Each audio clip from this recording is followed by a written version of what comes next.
스가랴 4장 6절의 말씀 우리 함께 봉독합니다. 그가 내게 이렇게 말해 주었다. 이것은 주님께서 스룹바벨을 두고 하신 말씀이다. 힘으로도 되지 않고 권력으로도 되지 않으며 오직 나의 영으로만 될 것이다.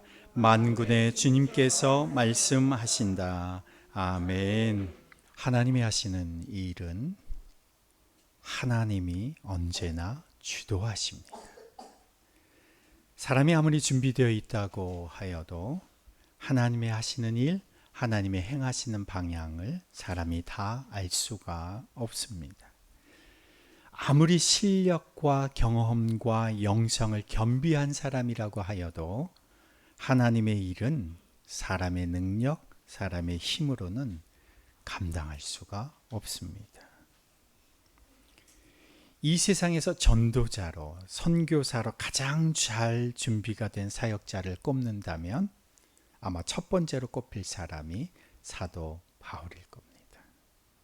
바울이 전도 여행을 다녔습니다. 그가 소아시아의 여러 지역을 전도하러 다녔기 때문에 소아시아를 전도하면서 이제 다음 전도지, 다음 선교지는 어디로 가야 할까를 생각할 때에 바울은 소아시아와 붙어 있는 북쪽의 비두니아 지역으로 가면 전도가 꽤 효과적일 것이다 생각을 했습니다.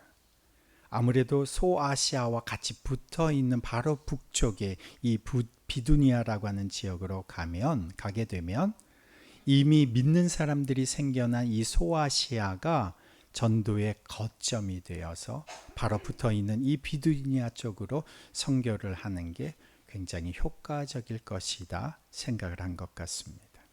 그래서 북서쪽으로 가야 되겠다 생각을 한 것이죠.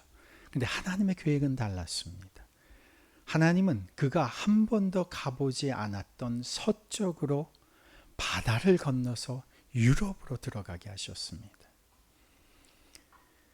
바울이 아무리 실력이 출중하고 준비가 잘 된 전도자라고 하여도 바울의 실력으로는 하나님의 일을 감당할 수가 없습니다. 복음의 사역은 하나님이 주시는 힘으로, 하나님이 주시는 지혜로 감당해야지 인간의 지혜나 힘은 하나님의 사역에 큰 도움이 되지 않습니다. 하나님의 일하시는 방향은 하나님이 정하시는 것이고 사람이 감히 헤아릴 수 없는 겁니다. 바울뿐만이 아니라 구약의 그 어떤 대단한 믿음의 사람이라고 해도, 모세라고 해도, 아브라함이라고 해도, 다윗이라고 해도 다 마찬가지입니다. 기원전 7세기 하나님께서 우상 숭배하고 불순종하던 이스라엘 백성들을 징계하시려고 그들을 바벨론의 포로로 끌려가게 하셨습니다. 그리고 70년 만에 그들을 고향 땅으로 돌아오게 하셨습니다. 그때 그들이 고향으로 돌아올 때 하나님이 누구를 앞장 세우셨느냐? 스룹바벨을 앞장 세우셨습니다. 그가 유다 백성, 이스라엘 백성을 데리고 고국으로 돌아왔습니다. 이 스룹바벨이 누구인가? 유다 왕 여호야긴의 손자입니다. 바벨론에서 태어나긴 하였지만 왕손입니다. 그는 다윗 왕의 혈통을 이어받은 인물이었습니다. 왕손이면서도 그는 정치적으로 보면 페르시아 왕 고레스에 의해서 유다 총독으로 임명을 받았습니다. 그러니까 유다 백성들이 보기에 다윗의 혈통을 지닌 왕족이라고 하는 권위를 가졌으면서 동시에 페르시아로부터 정식으로 임명받은 정치적 권력을 동시에 가진 인물이었습니다. 이 스룹바벨이 제1차 포로기한 당시 유다 백성들 약 5만 명을 데리고 고국으로 돌아왔습니다. 그리고 돌아오자마자 이들과 함께 예루살렘의 무너진 성전을 재건하기 위한 기초 공사를 단기간에 완수했습니다. 아주 결단력이 있는 사람이었죠. 그가 가진 가문의 배경, 정치적 권력, 실력 등을 고려해 보면 본인 스스로도 그렇고 백성들에게도 그렇고 스룹바벨 정도면 충분히 성전을 지을 수 있다 믿을 수 있는 사람이었습니다. 그런데 그 이후에 일이 어떻게 진행되었느냐? 금방 완수될 줄 알았던 성전 재건은 스룹바벨의 그 배경, 그의 경험, 그의 실력만으로 해결될 수 없는 거대한 장벽에 부딪혔습니다. 당시 사마리아 사람들을 비롯한 주변 세력들이 페르시아 왕실에다가 뇌물을 주고는 집요하게 모함을 했습니다. 결국 성전 공사가 페르시아 왕실의 명령에 의해서 중단되는 사태에 이르게 됩니다. 그리고 그때 마침에 그 땅에 흉년이 들었습니다. 흉년으로 인해서 경제적 빈곤으로 인해 백성들의 사기가 꺾어졌습니다. 지금은 성전을 건축할 때가 아니다 라고 하는 회의론이 팽배해졌습니다. 성전 공사가 잠시 중단되고 나서 이제 곧 다시 재개될 줄 알았는데 그로부터 얼마가 흘렸느냐? 16년이 지났습니다. 성전 기초 공사를 했던 그 성전터는 잡초로 우거진 폐허로 방치되어 있었습니다. 그러면서 스룹바벨의 정치적 영향력도 백성들의 열정도 모두 시들어져 버렸습니다. 왜 스룹바벨의 노력, 그의 힘과 실력으로는 이 성전 재건을 완성할 수 없었을까요? 사람의 실력으로는 절대로 하나님의 일을 감당할 수가 없는 겁니다. 사람의 경험과 배경, 권력, 그것으로는 하나님의 일 앞에서는 이런 것들이 별 쓸모가 없는 것들에 불과합니다. 성전 재건은 단순히 사람의 힘으로 할 수 있는 일이 아닙니다. 성전 재건은 단순히 건물, 예배 장소라고 하는 그 장소의 재건이 아니었습니다. 성전은 어떤 곳입니까? 하나님이 거하시는 곳이기에 하나님의 영이, 오직 하나님의 영이 백성들의 마음을 감동시켜야만, 하나님이 친히 움직이셔야만 진정한 재건이 완성될 수가 있는 겁니다.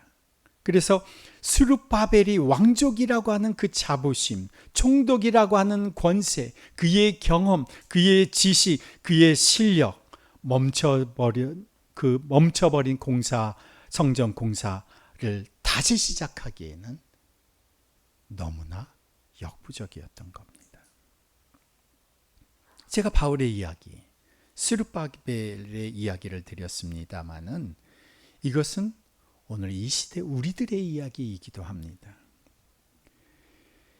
2025년도를 보내면서 우리들 중에 참 험난한 한 해를 보내신 분들이 꽤 여러 분 계실 겁니다. 정말 아무리 노력해도, 아무리 열심을 다해도 내 힘으로, 내 실력으로, 내 능력으로는 안 되는구나, 이것을 경험하신 분들이 계실 겁니다. 사랑하는 가족이 떠나가고, 사랑하는 사람들이 떠나가고, 해결할 수 없는 상황들을 마주하게 되면서 내 힘으로는 어쩔 수 없는 한계, 나는 여기까지인가 보다, 더 이상은 방법이 없나 보다, 그러면서 자괴감에, 영적 침체에, 자포자기하는 심정에, 무력감에 사로잡힐 때가 올해 중에 우리 가운데 있었을 것입니다. 저 자신도 2025년도는 참 쉽지 않은 한 해였습니다. 제 힘으로는, 제 실력으로는, 제 경험으로는 하나님의 일을 감당하는 것이 불가능하구나, 이것을 저는 절실히 깨달은 한 해였습니다. 스룹바벨이 5만 명이라고 하는 이스라엘 백성을 고국으로 데리고 온 지도자로서 어떻게 보면 금방 성전 재건이 이루어질 줄 알았는데 16년 동안 멈춰버린 그 폐허가 된 성전터를 보게 되면서 스룹바벨은 어쩌면 극심한 자괴감과 영적 침체에 빠졌을지도 모릅니다. 그런 무력감의 그 현장에서 하나님은 밤에 스가랴 선지자를 깨워서, 잠자고 있던 스가랴 선지자를 깨워서 환상을 보여주셨습니다. 그리고 스룹바벨을 향한 메시지를 전하셨습니다. 그 내용이 오늘 우리가 읽은 스가랴서 4장 6절의 말씀입니다. 우리 다시 한번 함께 읽어보면 스가랴서 4장 6절입니다. 그가 내게 이렇게 말해 주었다. 이것은 주님께서 스룹바벨을 두고 하신 말씀입니다. 힘으로도 되지 않고 권력으로도 되지 않으며 오직 나의 영으로만 될 것이다. 만군의 주님께서 말씀하신다. 하나님은 먼저 스룹바벨이 의지하고 있던, 물론 오늘 우리가 의지하고 있던 두 가지 자원의 한계를 지적하십니다. 힘으로도 되지 않고 권력으로도 되지 않는다. 두 가지 한계를 지적하시죠. 먼저 힘의 한계입니다. 여기에서 쓰인 히브리어 단어를 살펴보면 이 힘은 어떤 힘이냐? 군사력, 재력 또는 조직적인 정치력을 의미합니다.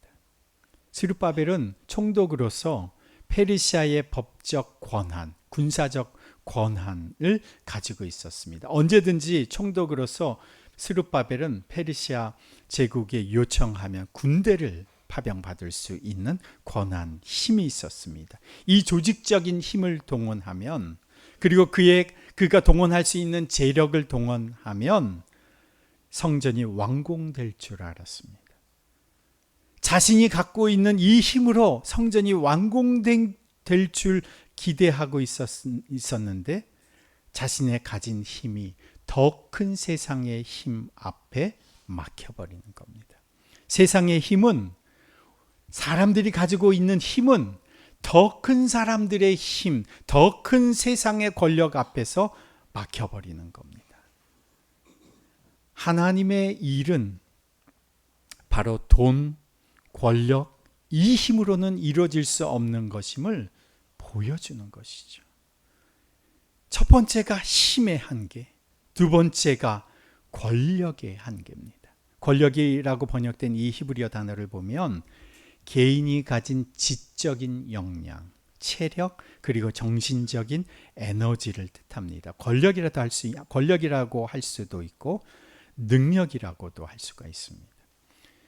스룹바벨이 바벨론의 왕궁에서 교육을 받은, 엘리트 교육을 받은 지혜로운 사람이었습니다. 그의 개인적인 역량은 탁월했습니다.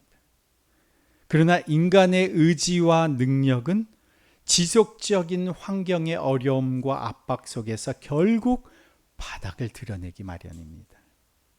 16년이라고 하는 시간 동안 스룹바벨이 얼마나 자기가 가진 그 모든 에너지, 능력을 발휘해 보려고 애썼겠습니까? 그런데 16년 동안 그의 능력이 바닥이 나버린 겁니다. 힘과 능력을 이렇게 지금 나란히 언급하고 있는 것은 인간이 의지하고 있는 그 모든 종류의 힘을 말하고 있는 겁니다. 왜 하나님은 성전 건축이 멈춘 지 16년 동안이나 가만히 계셨던 걸까요? 스룹바벨과 유다 백성들이 의지하고 있던 자신의 힘, 능력, 배경, 경험, 실력 모두 바닥나기를 기다리신 겁니다. 내 힘으로는 할 수 없습니다. 항복하는 순간까지 하나님은 기다리고 계시는 겁니다. 내 실력으로는 도저히 할 수 없습니다 라고 고백하는 순간까지 그 기간이 16년이 지난 겁니다. 누가 보아도 이제 사람들이 보기에 이제 희망은 없어 보이는 그 순간까지 하나님 기다리신 겁니다. 마치 야곱이 자신의 잔머리로는, 잔머리로 얼마든지 잘 살 수 있다고 생각하는 순간 삶을 살았던 그 야곱이 하나님께서 기다리셨죠. 어디까지 기다리셨습니까? 형 에서가 다가오고 있을 때에 결국 자기는 죽게 되었구나. 약복강 나루터에서 하나님 살려주십시오, 하나님 앞에 매달리기까지 하나님께서 그 야곱을 기다리셨던 겁니다. 베드로가 자신의 경험으로 얼마든지 고기를 잡을 수 있을 것이라 확신하고 있었던 베드로를 예수님이 찾아가지 않으셨어요? 언제 찾아가셨느냐? 밤새도록 수고하였음에도 한 마리도 잡지 못하였던 새벽에 예수님께서 그에게 찾아가신 겁니다. 그에게 찾아가셔서 깊은 데로 가서 그물을 던져라. 자신의 경험으로는 결국 안 된다는 것이 증명되고 그것을 스스로 인정할 수밖에 없을 그때에 예수님이 베드로를 찾아가셨습니다. 그래서 예수님이 하신 말씀에 베드로가 뭐라고 대답합니까? 밤이 새도록 수고하였으되 잡은 것이 없습니다마는 말씀에 의지하여 내가 그물을 내리리이다. 평소 같으면 버럭 베드로가 화를 냈을 텐데 갈릴리 바다에서 잔뼈가 굵은 자신을 무시한다고 기분이 상했을 텐데 자신의 능력, 자신의 경험으로는 결국 아무것도 얻을 수 없다는 것을 인정하였을 그때에 그는 예수님이 하시는 말씀에 따를 수밖에 없었던 겁니다. 하나님은 내가 가진 총독의 직함, 왕족의 배경 그런 거 내려놓을 때까지 기다리시는 겁니다. 내가 믿는 구석이 바닥이 날 때까지 기다리시는 겁니다. 인간의 계산이 결국 바닥이 나는 그곳에서 하나님의 계산이 시작되는 겁니다. 인간의 힘과 능력이 바닥이 나는 그곳에서 하나님의 개입하심이 나타나기 시작하는 겁니다.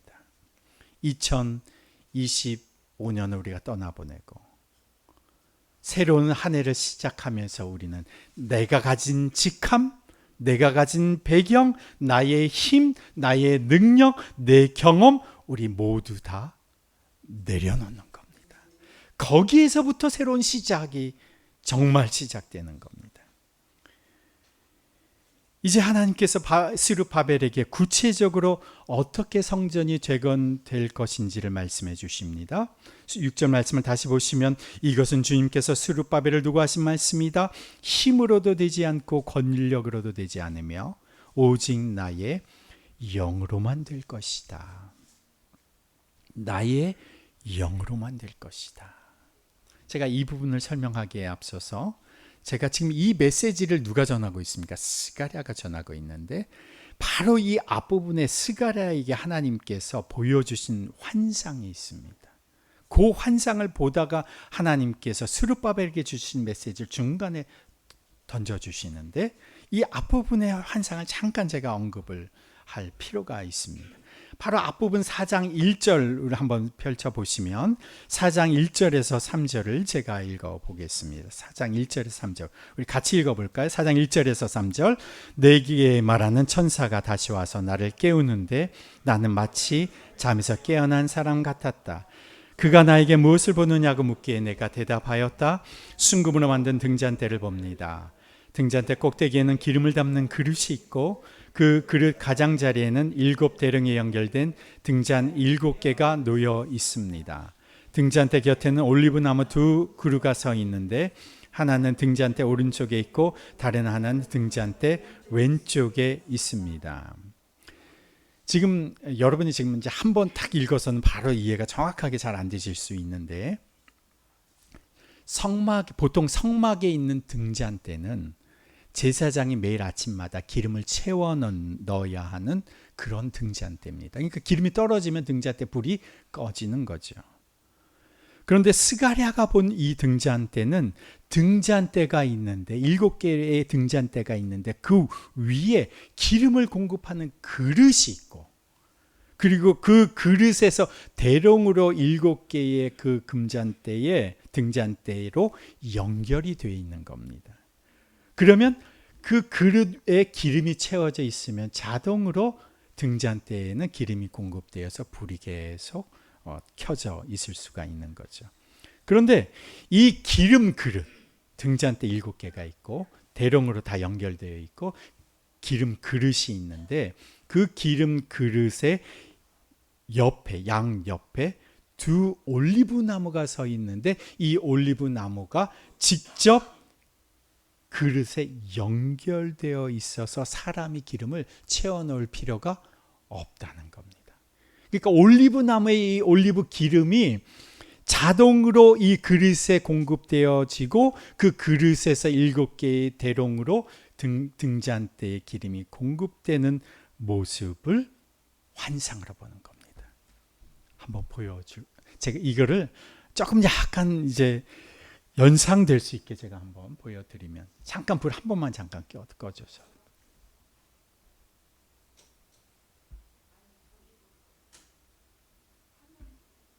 이 라이트를 한 번만 꺼줘봐요.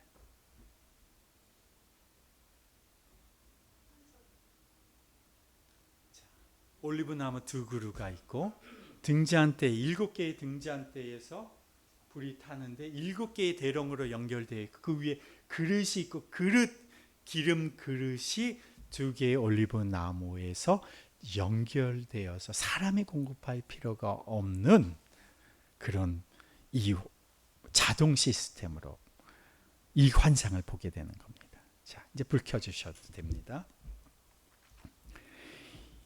이 스가랴가 본 환상에 대한 해설이 11절 이하에 나오는데, 하나님께서 이 스가랴에게 이 환상을 보여주시고 나서 스룹바벨에게 주시는 메시지가 무엇이냐? 힘으로도 되지 아니하고 권력으로도 되지 아니하며 오직 나의 영으로만 될 것이다. 이게 연결이 되어 있는 겁니다. 어떻게 연결이 되어 있습니까? 올리브 나무에서 기름이 그릇에 담기고, 그릇에 담긴 기름이 등잔대로 대롱을 타고 내려가서 등잔대에 불이 계속 타오르듯이, 내가 하는 일은 내가 공급해 주는 동력으로만 가능하다는 겁니다. 올리브 나무에서 공급해 주는 기름으로 사람이 채워 넣을 필요가 없이 나무에서 공급해 주는 그 기름으로 등잔불이 밝혀지듯이, 너는 나의 공급에 연결되어 있기만 하면 이것은 곧 나의 영이 너의 속에서 그 일을 행하게 될 것이다. 어느 누구도 채워줄 수 없는 나의 영을 너에게 공급해 줄 터이니 나의 영으로 네 안에서 불타오를 것이다. 나의 영으로 성전이 재건될 것이다. 나의 영으로 이스라엘이 회복될 것이다. 나의 영이 공급되는 곳에 어둠이 떠나가고 갈급함이 채워지고 상처가 치료되고 사람이 회복될 것이다. 하나님께서 나의 영으로 될 것이다 라고 하는 것이 앞에 그 환상과 이렇게 연결되어 있는 겁니다. 중국 인랜드 선교, 중국 내륙 선교의 선구자가 허드슨 테일러 선교사님입니다. 이 허드슨 테일러 선교사님이 선교사로 갔을 때에 초기 선교사 시절에 얼마나 치밀하게 계획을 했는지 모릅니다. 얼마나 열심히 사역을 했는지 모릅니다. 그런데 선교사로 가셔서 사역을 하시다가 건강이 무너지고 정신이 모두 무너지는 경험을 했습니다. 내가 이렇게 열심히 하는데 하나님의 사역에 열매가 없고, 그리고 내 마음도 너무나 괴롭고 어떻게 된 일이지 너무나 충격에 빠져 있을 때에 이 허드슨 선교사님이 요한복음 15장을 묵상하다가 큰 깨달음을 얻었습니다. 가지는 포도나무와 가지의, 요한복음 15장에 포도나무와 가지의 관계를 얘기하고 있으며, 너희는 포도나무여 나는 포도나무여 너희는 가지니, 이렇게. 근데 이 가지가 수액을 만들기 위해서 애쓰지 않는다는 겁니다. 그저 나무에 붙어 있을 뿐이다.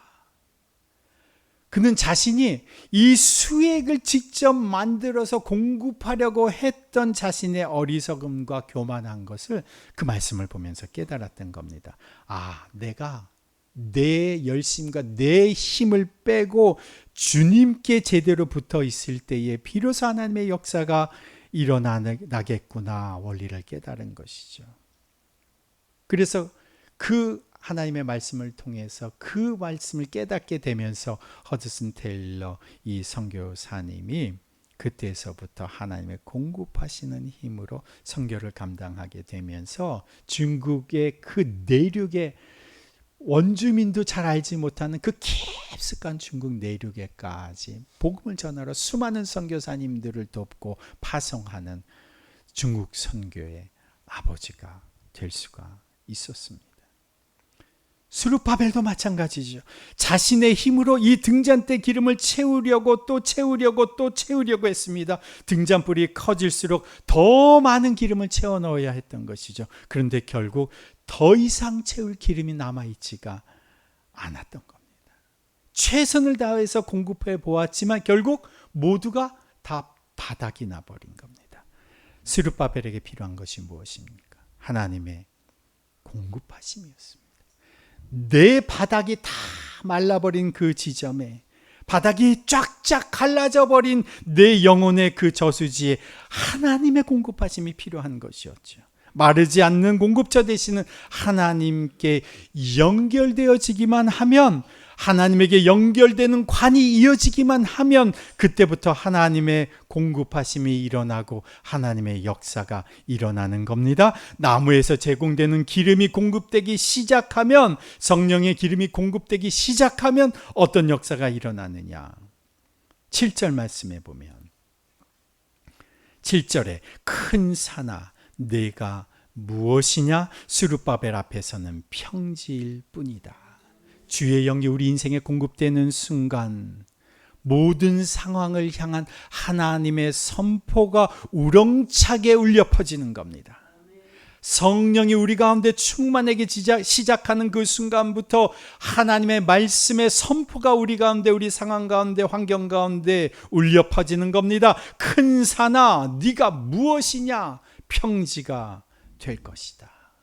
성령이 우리 영혼에 공급되기 시작하면 주님의 역사가 일어나기 시작하는 겁니다. 성령이 공급되어 하나님의 선포가 울려 퍼지면, 믿음의 역사가 선포되면 어떤 일이 일어납니까? 이 산더러 들려 바다에 던지우라 하여도 그대로 되는 기적이 일어나는 겁니다. 스룹바벨 앞에 거대한 산들이 있었죠. 정치적인 반대 세력의 모함이 있었습니다. 백성들의 무관심이 있었습니다. 자신 안에 패배감과 절망감이라고 하는 이 거대한 산들이 앞을 가로막고 있었습니다. 그런데 하나님이 이 산들을 향해 비웃듯이 물으십니다. 성령으로 채워진 스룹바벨을 통해서 하나님의 말씀이 선포되는 겁니다. 큰 산아 네가 무엇이냐. 이것이 성령이 공급되어 성령으로 충만한 자의 담대함입니다. 성령으로 충만해지면 내가 보았던 거대한 산이 더 이상 전혀 커 보이지가 않습니다. 내 앞을 가로막고 있던 산들이 성령으로 충만한 자 앞에서 평지가 되어버리는 겁니다. 그래서 성령을 의지하여 말하고 행동하고 순종할 때에 내 앞에 태산처럼 가로막고 있던 장애들이, 산들이 내가 밟고 지나가는 땅이 되어버리는 겁니다. 성령의 공급하시 시작되면 또 어떤 일이 일어나는가? 10절 말씀 우리 함께 읽어봅니다. 시작이 미약하다고 비웃는 자가 누구냐? 스룹바벨이 돌로 된 측량추를 손에 잡으면 사람들은 그것을 보고 기뻐할 것이다. 여기 보면 스룹바벨이 돌로 된 측량추를 손에 잡으면, 개역개정에서는 이게 돌로 된 측량추를 다림추를 잡으면 이렇게 되어 있습니다. 이것이 건축에 사용되는 측량 도구입니다. 스룹바벨이 측량 도구를 들고 있다는 것은 무슨 말입니까? 건축이 다시 시작되었다는 것이죠. 공사 중단 16년 만에 다시 측량 도구를 잡은 스룹바벨을 향하여 외부 사람들이 수군거리는 겁니다. 비웃는 겁니다. 16년 만에 돌아와서 다시 측량을 하겠다고? 저렇게 해서 언제 완공을 하겠다는 거냐? 측량하는 데만 또 16년이 걸리는 거 아니냐? 사람들이 비웃었을 것입니다. 이제 다시 측량해서 언제 성전을 다시 짓겠냐? 저러다 짓기도 전에 늙어 죽겠다. 그러나 하나님이 말씀하시죠. 시작이 미약하다고 비웃는 자가 누구냐? 성령의 역사는 거대한 기적, 폭발적인 성장, 부흥으로만 임하는 것이 아닙니다. 오늘 내가 성령의 감동에 따라 드리는 짧은 기도, 누군가에게 건네는 따뜻한 말 한마디, 내 자신의 힘을 신뢰하지 않고 주님만을 신뢰하기로 결단하는 작은 결단, 그리고 작은 순종과 봉사, 이런 작은 일들을 통해서 하나님께서 거대한 성전을 재건해 가시는 도구로 쓰시는 겁니다. 작은 일이라고 작은 일이 아닙니다. 내가 작다고 하나님이 작으신 것이 아닙니다. 내가 미약하다고 하나님이 부족하신 분이 아닙니다. 우리가 성령의 공급하심을 통해 작은 일에 충성하기 시작하면, 작은 일에 순종하기 시작하면 결국 어떻게 되느냐? 7절 후반절에 그가 머릿돌을 떠서 내올 때에 사람들은 그 돌을 보고서 아름답다 아름답다 하고 외칠 것이다. 그가 머릿돌을 떠서 내올 때, 머릿돌이라고 하는 것은 건축이 완성되고 나서 마지막에 그 건물의 완성을 확인하여 붙이는 돌이 머릿돌입니다. 머릿돌을 만들어서 떼어서 가져올 때, 만들어서 가져와서 붙이려고 가져왔을 때에 사람들이 측량하는 도구를 갖고 언제 할 것이냐 비웃던 그 사람들이 그 완성돼서 마지막 머릿돌을 가지고 오는 그 모습을 보면서, 완성되는 그 모습을 보면서 탄성을 외치는 겁니다.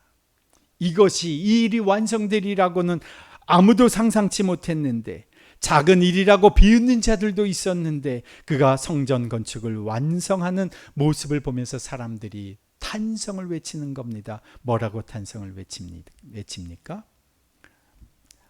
이것이 하나님의 은혜다. 여기 보면 아름답도다, 아름답도다. 이것을 다른 말로 표현해 보면 은혜로다, 은혜로다. 9절 말씀에 스룹바벨이 이 성전의 기초를 놓았으니 그가 이 일을 마칠 것이다. 성전 기초를 누가 놓았습니까? 스룹바벨이 놓았죠. 16년 전에 놓았습니다. 하나님께서 성령의 공급하심으로 하나님의 감동되어 성령에 충만하여 하나님의 영에 의해서 새롭게 시작하는 스룹바벨을 통하여 머릿돌을 놓아서 완성시키는 그 모습을 보면서 사람들이 감탄을 하는 겁니다. 이와, 이것이 하나님의 은혜로구나 고백하게 된다는 것이죠. 스룹바벨이 결국 성전 재건을 완성할 수 있었던 것은 자신의 힘, 자신의 능력, 결국 바닥나버린 그 지점에서부터 하나님의 영을 공급받았기 때문입니다. 스가랴가 말한 이 하나님의 영이 누구십니까? 우리를 위해 이 땅에 오신 예수님께서 십자가에서 우리를 대신하여 죽으시고 3일 만에 부활하셔서 40여일 동안 제자들과 함께 계시다가 결국 원래의 자리 하늘로 복귀하신 그 예수님께서 예수님 대신에 우리를 돕게 하시려고 보내주신 예수 그리스도의 영이십니다.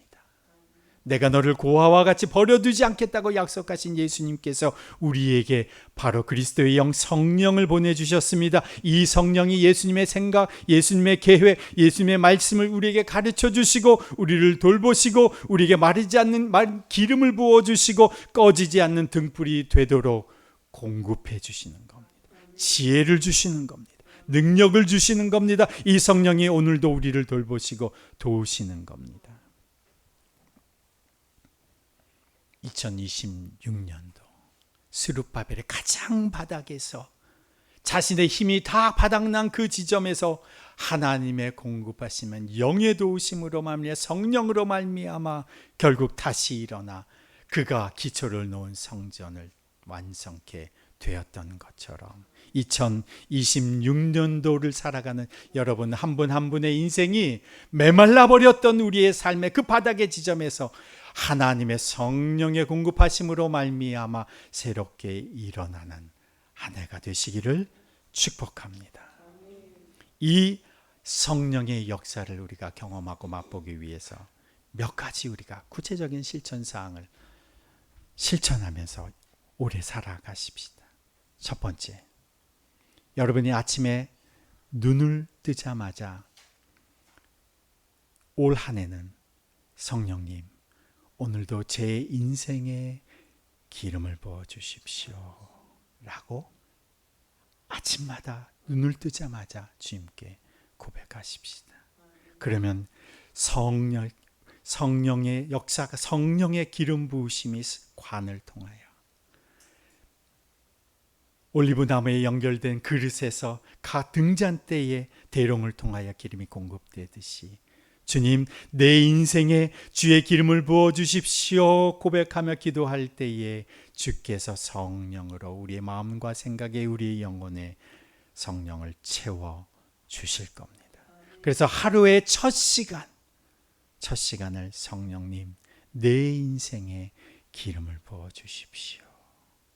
이 올 한 해 우리가 그렇게 기도하십시다. 두 번째, 우리가 중요한 선택의 앞에서 내 지식과 경험을 앞세우지 말고 우리가 이것이 내게 유익한가 내게 이익인가 이거를 묻기 전에 성령님 이 결정이 주님의 뜻입니까? 라고 물어보십시다.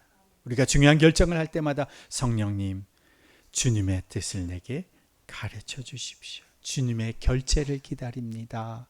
성령님께 중요한 순간마다 묻는 그러한 한 해가 되십시다. 세 번째,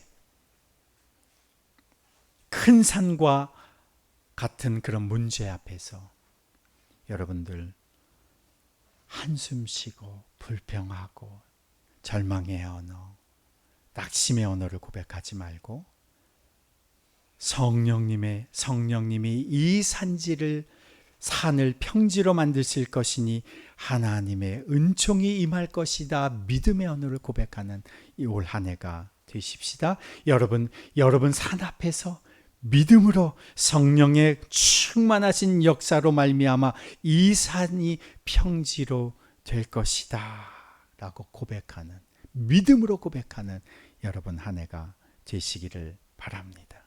세 가지를 제가 처음 아침마다 일어나는 첫 시간에 성령님의 기름 부으심을 간구하는 겁니다. 선택의 순간마다 성령님 어떻게 결정해야 합니까? 주님의 뜻이 무엇입니까? 묻는 겁니다.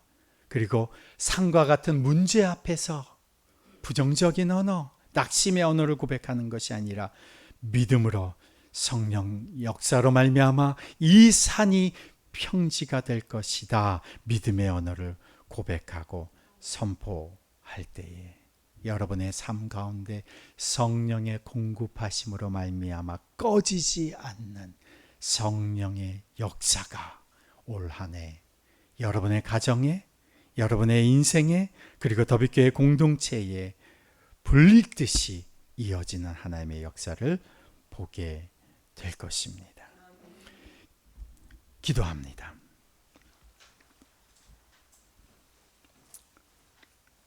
하나님 아버지, 2026년도 여기 모인 주님의 백성들 한마음 한뜻으로 하나님의 영으로만 의지하는 한 해를 살 것을 주님 앞에 결단합니다. 주님, 우리 모두 올 한 해 전적으로 성령을 신뢰하는 한 해를 살아가게 해 주십시오.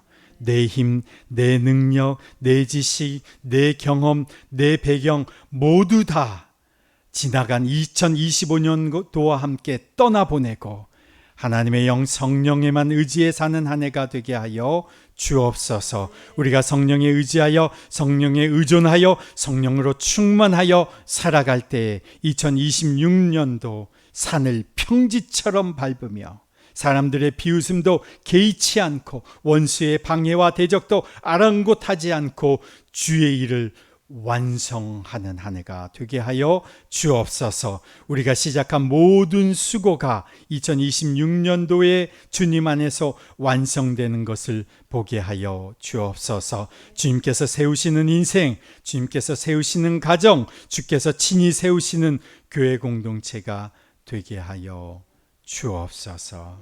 주님, 주의 성령을 사모합니다. 주의 성령을 의지합니다. 오늘 나에게, 우리에게 충만히 임재하여 주옵소서. 우리를 컨트롤하여 주옵소서. 성령으로 충만케 하여 주옵소서. 이제는 우리 주 예수 그리스도의 은혜와 하나님 아버지의 무한하신 사랑과 성령님의 교통하심과 역사하심이 내 힘, 내 능력 다 내려놓고 오직 주의 영에 힘입어 살기로 결단하며 2026년 새해를 맞이하는 주의 백성들 위에, 그 가정과 일터 위에, 그리고 더비교회 공동체 위에 이제로부터 영원토록 함께 하시기를 간절히 축원하옵나이다. 아멘.